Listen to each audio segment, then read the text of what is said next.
Ankafaliana lalandava no iarahako amintsika rehetra amin'izao fandarana misandratra zao, ary mirary soa sy ny tsara ho antsika rehetra ny tenako. Namana anjara no tafatafa sy miresaka amintsika eto androany mikasika ny fandarana misandratra izay miresaka mikasika ny tontolon'ny kasinga, miresaka ny tontolon'ny fahasalamana. Ka dia zay loha hevitra roa zay zany no entiny eto androany, indrindra mikasika ny vina sy mikasika ny zavatra mitranga mandritra ny taona anankiray. Androany tsika zany dia resaka manokana mikasika ny taona sy ny kasinga. Androany tsika dia nazava bebe kokoa mikasika ny zavatra hitranga ao anatin'ny taona anankiray, na le resahantsika hoe tendance. Inona ny tendance tokony hita zany, inona no zavatra mibahan-toerana ao an'ity taona ity, kasinga inona ny tena misy n'ity taona ity. Zay zany no ezahana ho resahana androany. Manarakaraka an'iny tsika dia resaka ihany koa mikasika an'izay le voalaza zay hoe fahasalamana, hoe inona no endriky ny fahasalamana, inona ny zavatra tokony araroantsika, satria tsy mitsahatra zay zany manentana mikasika an'le hoe traitement traditionnel amélioré na hoe fomba fitsaboana nentim-paharazana no hatsaraina. Dia mihodina anatin'izay tsika hoe inona no kasinga entintsika androany, inona ny zavatra entiny eto androany mba hisy fiantraikany mivantana ho antsika any amin'ny sehatra misy antsika. Servitanana malao tsy amintsika batotra vo. Ka izay rehetra zay zany no ezahana resahana, izay rehetra zay no ezahana atolotra antsika ary miandry ny feedback amintsika lalandava. Ny fandraisantsika moa zany dia efa ao anatiny ao, namananjara ho ihany miaraka aminareo, ary misy laharan-tarbe ao izay ahafahanareo mifandray aminay. Ankoatran'izay dia afaka manatonareo amin'ny Sera Studio na amin'ny Koloaina. Raha Facebook zany ny fandraisantsika dia amin'ny Sera Studio sy amin'ny Koloaina no ahafahanareo mandefa ny tafatafanareo sy resadresakareo. Numéro telefôna indray raha iantso na andefa message dia efa mipetraka ao ambany. Arak'izay voalaza zay dia ny voalohany zany dia mirary soa antsika, samy hita ny tadiavina any antsika, samy hazo izay ilaina, ary ataontsika fiarabany masoandro izy tia ka mahazo ny tsiraray isan-tokantrano. Naiza misy ianao, ninona ataonao mizaora zao dia mirary tsara sy ny soa ho anao ny tenanay. Ny kasingatany sy ny taona 2024 tsika zao efa tia mois de avril, mois de mai, mipasoka ny efa malama ihany za, satria efa nisy vanim-potoana nanomezana antsika ny zavatra ihany hoe ny taona anankiray dia ahitana tendance, hoe raha tamin'ny taona lasa zao dia ny tendance tamin'ny taona iny angamba dia ny élection présidentielle, dia ny rahantsika nahita iny raha ohatra jerentsika tamin'le kasinga dia kasinga afo tamin'ny taona lasa, dia mahafo anazy zay dia afampana ihany angamba an'iny raha fahitana azy, ndrefodrefotra ihany angamba izy iny, fa isaorana alainahary zany ny farana tamin'ny filamenana sy firindrana ihany zavatra rehetra. Iny zany ny taona 2023 zay kasinga afo no fe azy, ary nahitana endriky ny kasinga afo nandritry ny taona ray manontolo hatraty amin'ny volana desambra dia nahitana an'izay endriky ny afo zay. Iny moa zany dia ny rivotra, ny rano sy ny afo no tena mitondra reny taona. Fa ty taona ty kosa dia kasinga roa indray zany mitondra azy, dia ny kasinga tany sy ny kasinga rivotra. Ino moa ny kasinga tany? Ny kasinga tany dia ireo rehetra izay ahitana ny asa mafy, ahitana ny faharetana, ahitana ny fanamafisana hoe concrétisation, ahitana ny fepetra, ahitana ny lalàna, zany hoe discipline, organisation, concrétisation, patience, action concrète. Zay zany le izy raha ohatra ataontsika teny tsotsotra ny atao hoe kasinga tany, na hoe endriky ny toetra na tany. Ty taona ty dia voafehiny manomboka mois de janvier jusqu'any mois d'octobre dia ahitana an'izay endrika zay, kanefa ny kasinga rivotra dia hita manomboka aty mois de mai indray jusqu'à décembre. Raha jerentsika amin'ny fiainana andavanandro zany zay kasinga tany zay, concrétisation tsika, dia hitantsika angamba zao fa manomboka mahita taratra madinidinika tsika eo amin'ny resaka varotra, resaka fambolena, satria ireo zany no mikasika ny tany avy hatrany, fambolena, ny trano, ny tany. Ny fivarotana tany dia manenka ny Madagasikara. Raha mijery Facebook tsika dia mibahan-toerana tsara ny mivarotra tokotany, mivarotra tokotany atsy, mivarotra tokotany ireo, mivarotra tokotany itsy. Ny faharoa dia zay le hoe fiakaran'ny vidin'ny vokatra. Raha roa taona lasa antsika nijery dia tsy nanana ny maizy azy ny atao hoe vanily. Fa amin'izao fotoana zao dia manomboka mahazo toerana ny vanily. Raha mbola sahirana angamba tamin'ny mois de février mars tamin'ny taona lasa dia namidy sahala mianana ny vanily, izany hoe hita teny an-tsena. Ary ny vidiny farany ambany sy farany mora. Amin'izao fotoana zao nefa dia hita efa manomboka miakatra tsikelikely ny vidiny vanily, ary tsy amidy sahala mianana intsony, izany hoe miakatra ny valeur ny vanily amin'izao fotoana. Zay zany dia endrika ilay tany hoe manomboka hita misongadina ny vokatra ny tany. Ny taona anankiray zany zay feheziny tany dia ahitantsika zay hoe fehezahana mametraka an'izay le resaka discipline zay, fametrahana an'izay le resaka fifampifehezana zay. Raha hijery ny télé angamba antsika jiveny tamin'ny lahateo fotsiny dia hitantsika angamba hoe nanamafy ry zareo hoe mila mitandrina, mila mifehtena na amin'ny teny na amin'ny fihetsika, indrindra fa amin'ny resaka Facebook sy ny resaka média. Zay dia voalaza antsika ao anatin'ny resaka tany, resaka discipline, resaka structure. Raha nijery Facebook ihany koa tsika, na hijery télé, na hijery vaovao angamba dia hitantsika ny filohan'ny mpanjakana iray nametraka ny resaka hoe tsy azo atao ny manenjika lalàna amin'ny mbola resaka discipline, resaka fifampiezana, resaka fanajana rafitra. Ireo zany dia endrik'ilay tany, concrétisation. Structure ya de discipline, concrétisation, action concret. Dia zay rehetra zay zany no hitantsika amin'ny sehatry ny fidiran'ny Kasinga tany. Tendance an'ity enim-bolana voalohany ity zany dia ny Kasinga tany. Mipetrapetraka tsara mihitsy zay le fampifehezana, ny sika, ny lalàna, ny rafitra, miezaka mametraka rafitra, miezaka mametraka fifampifehezana, miezaka mametraka zavatra azo tsapain-tanana. Dia zay rehetra zay zany no endrika ahitantsika ny endriky ny tany eo amin'ny fiarahamonina sy ny tontolo iainantsika. Ny olona rehetra zany izay ahitana endrika izay tany zay, na eo amin'ny toetrany zany, na eo amin'ny vintany, dia manana anjara toerana be da be zao. Azo lazaina tokony azo tsapain-tanana bebe kokoa, tokony concret bebe kokoa eo amin'ny sehatry ny asa ataony, eo amin'ny tontolo manodidina azy, eo amin'ny fiarahamonina. Satria raha resaka Kasinga tany tsika dia hitantsika izy amin'ny resaka fitiavana, resaka fiarahamonina, resaka vola, resaka asa, resaka finoana, voafehy daholo. Ka raha ohatra ianao zany manana toetra, manana vintana ahitana an'izay le resaka toetra na tany zay, dia amin'ity taona ity zany dia mbahan-toerana bebe kokoa ianao, anana sehatra misongadina kokoa ianao, mandroso bebe kokoa ny zavatra ataonao. Tovy amin'izay ho an'ny olona miasa amin'ny sehatra ny tany, resaka fambolena, resaka fiompiana, resaka varotra, indrindra fa varotra zavatra mivaingana avy hatrany, concret zany, dia misy fandrosoana bebe kokoa ny zavatra ataonao. Zay le nresanay tary am-boalohany hoe manana anjara toerana goavana ny resaka varotra am'ditany, resaka matériel, resaka concrétisation. Vanila, resaka tany, zay ny resako teo fa mbola misy zavatra maro manodidina an'izay zany, zay azo lazaina fa misy fiatsarana sy fandrosoana avy amin'izay le Kasinga tany zay.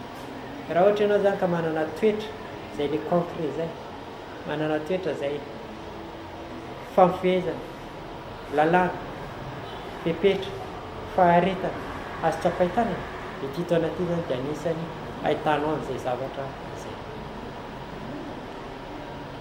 Tapany voalohany ho iaho dia ahitantsika an'izay le resaka hoe toetrana tany. Fa tapany faharoa kosa dia ahitana an'izay le hoe toetrana rivotra. Ina moa ny toetrana rivotra? Ny voalohany indrindra dia hoe resaka saina, resaka fifandraisana, resaka varotra, resaka lalàna, hita ao anatin'izay le sehatry ny rivotra zay. Raha amin'ny teny frantsay izy dia atsika raisina hoe ny niveau intellectuel, communication, loi, commerce, transport. Zay zany izy raha ohatra tsorona sy azabaina. Mifampiditra zany izy reo, zany hoe mifarana tsikelikely ny resaka tany, dia miditra tsikelikely ny resaka rivotra. Mitovy amin'ny tamin'taona lasy mifarana tsikelikely ny resaka rano, dia miditra tsikelikely ny resaka hafa. Dia zay zavatra zay zany no hitantsika amin'izao fotoana zao. Zany hoe raha jerentsika zavatra hitranga tsoatsy dia manomboka mahazo bahana ny resaka lalàna, resaka fampiafezana izay hitantsika tany amin'ny tany, ny lalàna izay ifandraisan'ny tany sy ny rivotra, fametrahana discipline, fampiafezana.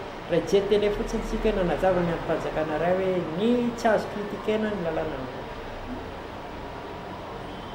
tamin'ny lahady angamba dia nanazava hoe inona no asan'ny cybercriminalité. Aiza ho aiza fipetraka izay cybercriminalité zay eto amin'ny firenena, eo amin'ireo mpanao gazety, eo amin'ireo androm-panjakana, ho antsika mpakirakira ny resaka média. Dia nazava tsara angambany izy amin'iny. Eo zany hoe miditra tsara ilay resaka discipline sy resaka communication, resaka intellectuel. Zany hoe efa andalana miditra any amin'ny resaka sainatsika zany, eo amin'ny resaka rivotra tsika zany, eo amin'ny resaka fifanana tontolona isika amin'ny raha jerentsika ny fiainam-pirenena dia efa nihita taratra avy any zany zay le fandresen-dahatra zay, zay resaka sensibilisation, resaka propagande, zay tsy inona fa communication reny, fifandraisana reny, fandresen-dahatra reny, zay ny intellectuel sy ny resaka social ihany mba antoerana anatiny. Ho avy ny fifidianana député, andeha ny fifidianana maire, dika zay zany hoe manomboka mois de mai mandra-pahatonga ny any amin'ny volana octobre, novembre, décembre, dia zay foana zany iainantsika malagasy, resaka fandresen-dahatra, resaka fifidianana, resaka fepetra, resaka lalàna. Tamin'ny lahady ny gendarme nanazava azy sy ny mpanao gazety, ny omaly ny resaka filohan'ny androm-panjakana no nanazava sy nametraka fepetra. Hitantsika zay fa mifampiditra tsara ireo hevitra rehetra.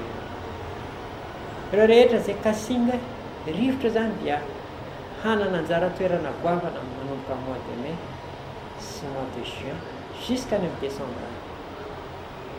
Fa ny resaka ny kasingan-tany manana toetrana tany ianao, manana vintana tany ianao dia isongatana. Manana toetrana rivotra ianao, anana vintana rivotra ianao, miasa amin'ny sehatry ny rivotra ianao, dia bahan-toerana tsara zany manomboka amin'ny zao vanim-potoana zao ny domaine ianao. Iza zany ireo izay mikirakira ny média, ireo izay mikirakira ny resaka transport, ireo izay mikirakira ny resaka politique, ireo izay mikirakira ny resaka loi, dia ibahan-toerana. Ary eo ambadika izay zany resaka commerce, resaka ny resaka fampianarana, resaka sensibilisation, dia azo toerana manomboka amin'ity mois de mai ity hatrany amin'ny volana décembre. Ho an'ny kasingan-tany zany dia nanomboka volana décembre mifarana volana octobre, novembre. Dia anjaran'ny tsirairay zany no maka sy mibahan-toerana anatin'izay. Jereo ilay tandrify ianao ary exploiter zay ilay tandrify ianao. Ohatran'izay zany jerena n'ilay tendance, mitovy amin'ny Facebook hoe tendance tamin'ny mois de décembre iny zany resaka élection, tendance mois de janvier dia ny resaka valim-pifidianana, tendance mois de février mars dia hitantsika ngamba zay any amin'ny resaka manerana an'izao tontolo zao dia mitovy amin'izay ihany koa. Tany Ukraine aloha no nalaza, dia nanomboka tany amin'ny décembre indray dia zao ny Israel indray malaza, tendance. Misy vanim-potoana ny Afrika indray no malaza, dia zao hiditra indray ny Iran malaza. Zany hoe tendance dolona ny rehetra reny. Ary endrika anehoana zay hoe misy vanim-potoana zany dia misy zavatra iray mitovy, ary vita iny dia misy zavatra iray vaovao indray mivoaka. Dia reny zany no arahantsika mba ahafahana mianalize zany hoe inona ilay tendance misy, ary inona ny ifandraisany aminy, ahoana ny ahafahana mandray an'izay resaka tendance. Ho an'ny olona izay manana toetrana rivotra zany, na miasa amin'ny sehatry ny rivotra, na manana vintana rivotra, dia vanim-potoana zany manomboka mois de mai mandra-pahatonga volana desambra ahafahanareo maneho ny maizy anareo fandresahako teo le zay izy adaolo ry zareo de anjaranareo zany mahita ny tokony ataonareo am'izay vanim-potoana zay fa misy misongadina bebe kokoa nareo mahita sehatra ivalam-parina bebe kokoa nareo io zany tsy hoe nilaza za hoe tendance amin'ny vanim-potoana io de hoavo azy aminao te raha io tsy zay le izy fa anjaranao zany misy raha avy aminao fa misy raha tsy maintsy anao mitsy mandeha malaka an'le zay vo azonao le ka anjaranao zany mampiakina anjare zay hoe efa tsara le izy de boost eo mafimafy kokoa mba azahoanao zay anjaranao sy azahoanao le lavitavitra kokoa ndraikindraiky tsy anjaranao aby izy io fa noho le ezaka ataonao de azonao le zavatra satria amin'ny fotoana iny manampy anao le tendance sy le événement trano raha ny olona miasa ny tontolo manodidina ny politika zao ny tontolo ny média tontolo ny propagande am'izao fotoana zao ka efa miomana diny zao miprépare an'izao zavatra zao de inoko fa hita tombo izy zay zareo ohatra raisitsika d'une manière concrète zany le zavatra teneniko zay resaka amin'ny politika resaka média tontolo manodidina an'izay zavatra zay de inoko fa ahita tombo raha zao izy de miomana fa tsy hoe tonga raha raika de kenao vagnano azy mialamaina anao am'izay fotoana zay satria tsy ampy fotoana iomananao tsy ampy le ezaka ataonao mba azahoanao le zavatra ilaina zay zany ny avantagentsika mahafantatra hoe inona le tendance-na afo inona tokony fiomanana ataonao tendance-na tany inona zavatra tokony ataonao tendance-na rivotra inona tokony jerena rivotra tendance vita ny rivotra de hiditra indray ny tendance-na rano inona ndraika koa tokony ataonao io zany fa miverimberina ohatran'izay fa nisy ka araka antsika zy zavatra zay zany dia mahita zavatra atao foana anao ary mahita tombo foana anao ny zavatra atao avy any amin'ny toetrana afo mandeha amin'ny toetrana tany mandalo amin'ny toetrana rivo mandalo amin'ny toetrana rehetra fa nikenikenina kefiny vita rano de mierina amin'ny afo ndraiky miditra amin'ny toetrana rivotra de ainsi de suite de mihodina karan'izay foana de jerenao le izy iny raha mitranga tamin'ny taona lasa iny raha mitranga amin'ity taona ty iny raha mitanga amin'ny tamoavy rehefa vitanao zay analyse zay dia moramora avao jereo fiaignanao inona zavatra nisy tamin'ny fiaignanao zany tamin'ny taona lasa iny zavatra mandalo aminao amin'izao fotoana iny zavatra hitranga aminao maraina vitanao manazavana an'izay raha ohatra ka hoe arahanao tsara manomboka tany amin'ny 10 ans passé jusqu'à amin'ny andro niany ty de reste tsiraikiraiky karan'izay ny anahy manokana aloha de hitako le izy rehefa arahanao le tendance ny fiaignanao dia misy zavatra mierinkerina anatin'ny période ndraikindraiky période io 2 ans ndraikindraika 4 ans ndraikindraika 10 ans fa misy zavatra miverimberina fogna zany ary fahaizanao an'izay le fiverimberena an'izay no ahafahanao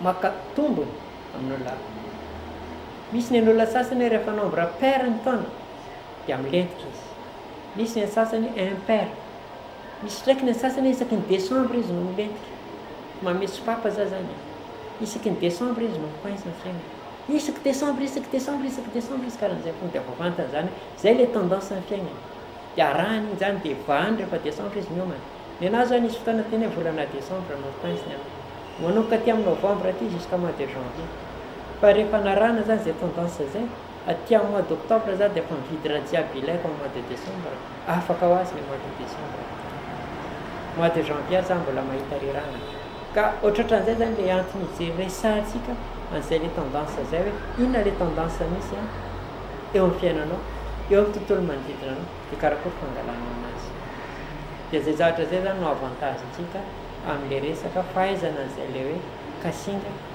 toetra tendance tsy mitovy amin'olona jiaby fa anjarantsika tsiraikiraiky angamba no maka ny profintsika misy fotoana nalaza be vanio na vidy tany na vidy 4 dolo jiaby de nisy fotoana tegna chuté be mihitsy tsy tsonga vanio de mierina miakatra ndraika koa de chuté koa raha olona mipetraka avaratra na olona opérateur nanao vanille de mafantatra an'izay tsara ngamba hoe fandronona fanotelony karany valeur ny vanille amin'izao de mitovy amin'izay zany le izy de mitovy amin'izay jirofo tamin'ity zao jirofo nalaza be misy take miakatra be jirofo de ohatran'izay zany le tendance izahantsika rahana napetraka hoe zany hoe tendance na rivotra atsika zao manomboka mois de mai jusqu'à mois de décembre zay rehetra mifanodidina an'io zany de efa tsara mijerijery tsara mianalyse ny tegnanao mianalyse ny tontolo manodidina anao magnano prévoyance de miasa am'zay sehatra zay raha mpanao gazety anao transport anao média anao politicien anao dia miditra amin'ny vanim-potoana may zany mandrapatonga ny desambra dia mazava ho azy fa tokony hitarirana ianao, tokony azo anao zay rehetra manodidina an'izay zavatra zay, ny imprimerie, ny resaka sérigraphie, anaty daholo jiaby zay, sensibilisation publicitaire, ny resaka radio, télé, ny propagande, ny mpanao maro maro fa zay zany le zavatra voizitsika eto hoe ahoana ny miprofity an'izay le kasinga zay sy ny zavatra hitranga eo amin'ny lafiny économique, eo amin'ny lafiny social, eo amin'ny lafiny politique, eo amin'ny lafiny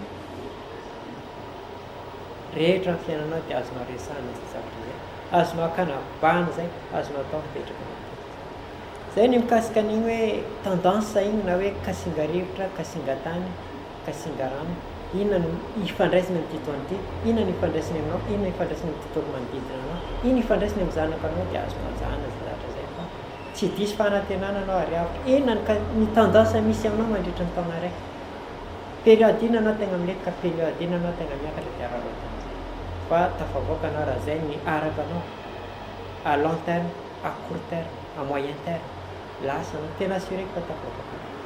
Ya zay mikasika an'igny tendance igny sy ny kasinga zay nresahako teo fa efa niresaka fogna hoe za tatoato hoe traitement traditionnel amélioré, médecine malgache traditionnelle, TTA, sery vitanagna malao tsy amonoana vatotra koa, tsy vahalalana alika ny fahasoavana misy antsika fa ataontsika tompony ndraiky tsy tia ananjy, antsika tompony no exploité ananjy, karakory amohantsika le arenantsika. Maromaro zavatra nandalo,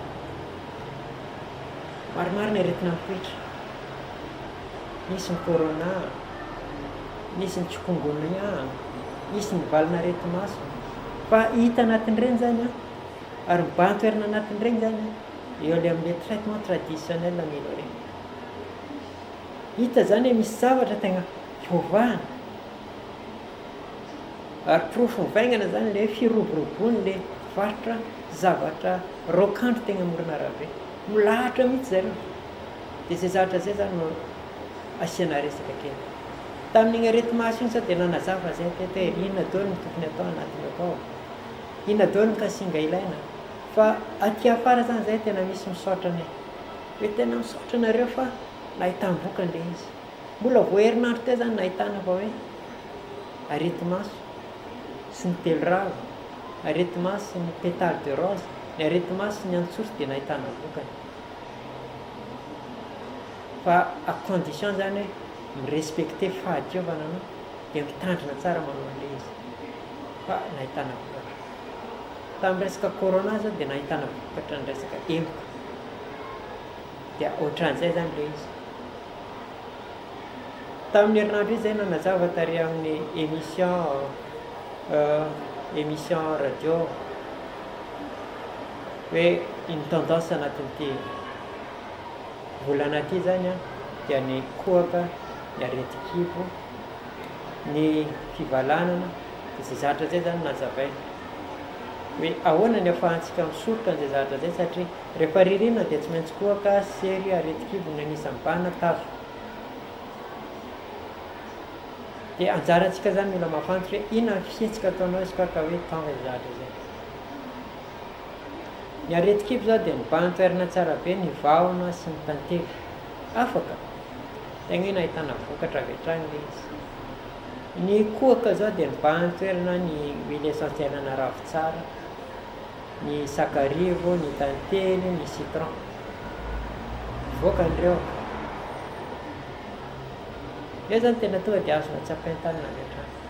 Ny tazo zao dia mibantoerina ny resaka evoka, ny resaka pamo, ny resaka fandrona, mandro amin'ny rano mafana tsara misy an'le ravina evo any, mievoka mafana tsara, mihinana apango mafana tsara dia anaty bodofotsy tsy maharitra ela koa dia afaka le tazo. Dia mitovy an'izay hoe raha ohatra ka misatra anao dia huile essentielle na ravitsara ampiarao amin'ny sakarivo, ampiarao amin'ny citron, ampiasao amin'ny rano makely raha ohatra ka bebe reoka anatiny fa misy fiatsarany koa iny telotelo andro efatrefatra andro. Izy koa mbola eo le areti-maso dia andraminy ravina tsotra, ataovy dite, azo atao matanika be sasan'iny 3 andro, mandraigna atoandro hariva. Hitantsika amin'izay zany fa hoe misy zavatra tegna hoe azo tsapain-tanana tsara le vokatry ny raokandro eo amin'ny fiarahamonina iantsika. Raha anao consultation na ohatry ny vidim-panafody ohatry andramina aloha le izay anao vao miditra ny sehatra rehefa hoe nataonao ndraiky andro tsy nety dia anjaranao zay. Fa iny efa arakaraka le fidiran'le aretina aminao afantaranao anazy. Azy andrasiny efa tafiditra le aretina zay anao vao magnano ananjy fa lasa efa miombo le izy mety efa tsy efikasy fa vao hitanao miditra le izy dia efa afatra. Ny kasingetina ihany zany dia ny mandrava sarotra.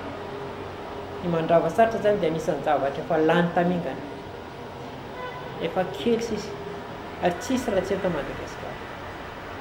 Mandrava sarotra nefa dia manana anjara toerana goavana eo amin'ny fahasalamana, ary amin'ny anaran'izay matoy izy iny ataon'jareo mandrava sarotra dia maro be raha sitrana anazy. Manampy amin'ny hery fiarovana izy, mandio rà izy, manampy amin'ny allergie izy, manampy manome tanjaka izy, manadio anaty akany izy iny na aty amin'ny taovam-pananà na aty amin'ny kibo mandio, zany hoe manana effet mitovitovy amin'ny antibiotika. Manala nosavy izy raha ohatra nahatratrana amin'ny nosavy, manala poison le teny terme mazava anazy ianao hoe zavatra azo raha ohatra mbola tsy mibanky ary raha dia azo. Ny endrika ahafahanao manao anazy dia ny voalohany indrindra misy amin'ny miofarma izy, misy le amidin-jareo amin'ny tavoahangy iny dia raha efa kodoro fampiasana anazy zay raiky. Ho an'ny kibo sy ho an'ny any anatinatiny any zany dia azonao evoana izy, azo sasana. Azonao atao koa ny misotro anazy mandraigna atoandro hariva. Dia zay zavatra zay zany ahafahanao manatsara ny fahasalamanao sy maniry mamefy antibiotika zany, afaka mibooster, afaka mipurifier, afaka miprotéger. Maro zany azonao raisina tsiraikiraiky zay hitarinao dia hitanao fa manana anjara toerana goavana eo amin'ny sehatry ny fahasalamana zany mandrava sarotra. Eto zay dia manentana antsika mba hamboly, mety ambolena antsika ty izy fa le izy somary sarosarotra fo. Ho an'ny faritra hafa zay misy anazy io zany dia arofo tsara aza potitena fa arenantsika malagasy ary mbola sehatra maro zany azontsika eksploitena anazy. Zay no azo ambarana mahakasika an'izay le resaka hoe mandrava sarotra izay dineo fakofakao arao tsara fa arenantsika io ary mahasitrana aretina maro dia maro dia maro. Santiona le nameko antsika ty fatitra antsika tamotamo, curcuma, ny vahona, mandrava sarotra, pardon, santiona andreo fa reo tegna anisan'ny zavatra faran'izay sarobe. Hanitry mipatsaka, fa nentiko teto ny hanitry mipatsaka fa arena be tsy hita pesipeseny, santionany koa zay. Ny moringa hoan'jareo na hoe ny agnanambo malaza, midira site amin'ny Facebook ianao na amin'ny internet dia atao hoe moringa fa tegna feno voandelaka feno igny ka tegna manan-karena antsika zany raha resaka fahasalamana sy resaka raokandro resahana zava-maniry. Eo le resaka fizika sy resaka médical resahantsika fa tsy miresaka spirituel atsika fa manan-karena. Ka mampirisika antsika zany izay zavatra zay voizo araroty aza-potehina satria tsika malagasy malaza ny fanapotehana ny ala. Izaho tsy potehana ny ala fa arena be mantsika io, na le zava-maniry na le biby ao anatiny ao arena be. Ka amin'ny resaka ranotrandraka kambana antsika dia fa maro be zavatra vitan'izay zavatra. Aferina mandotra maro be raha sitrana an'izany. Satria misy vanim-potoana ny sonoana eny andefa an'le toaka misy bibilava tanakany. Matoa natany misy fahasoavana azo atao. Fa ny antsika gasy zany zay aferina mandotra mba afaka aretina maro be koa iny.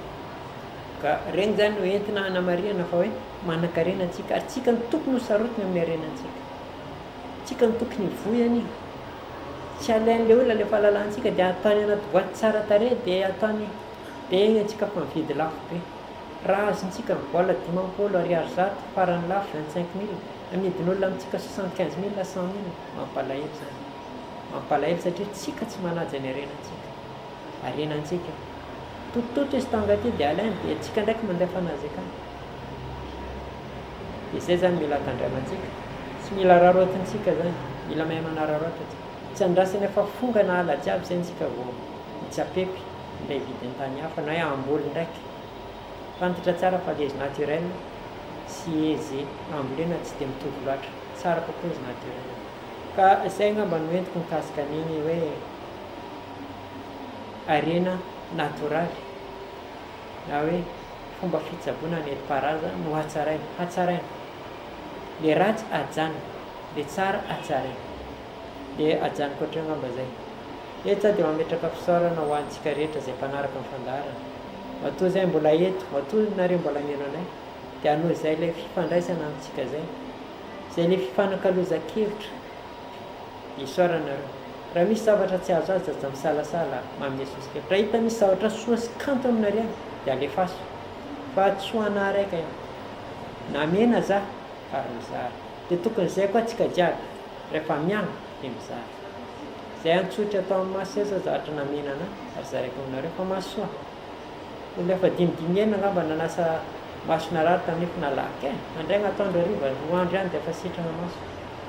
Tsy hoe akory avy taminany fa namen'olona anahy ary zaraiko aminareo.